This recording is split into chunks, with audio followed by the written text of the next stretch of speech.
नेताजी के निधन के बाद खाली हुई मैनपुरी सीट पर चर्चा थी कि कौन चुनाव लड़ेगा। हर कोई यही चाहता था कि शिवपाल या अखिलेश में से कोई सीट पर चुनाव लड़े, लेकिन सपा के राष्ट्रीय अध्यक्ष अखिलेश यादव ने अपनी पत्नी डिंपल यादव को आगे करके सभी को चौंका दिया। लेकिन अब चर्चा इस बात की थी कि चलो 2022 के उपचुनाव में माना डिंपल यादव सांसद बन गई, लेकिन कन्नौज से सांसद रह चुकी थी तो डिंपल यादव को कन्नौज सीट की ओर दोबारा देखना चाहिए था।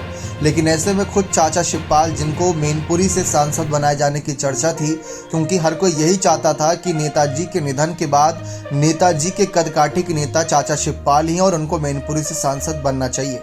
लेकिन ऐसे में शिवपाल ने खुद साफ करा कि मेरी बहू डिंपल यादव ही चुनाव लड़ेगी, यानी कि बड़ी बहू डिंपल यादव ही इस सीट से फिर से चुनाव लड़ेगी, ये बात तय है। अब इस बात की पुष्टि खुद अखिलेश ने नहीं करी, लेकिन चाचा शिवपाल ने साफ कर दिया कि डिंपल यादव ही इसी सीट पर लड़ेगी और आगे जाकर फिर से सांसद बनेगी। ये बात चाचा शिवपाल के द्वारा साफ कर दी गई है कि डिंपल यादव मैनपुरी में एक बार फिर से ताल ठोकती नजर आएंगी।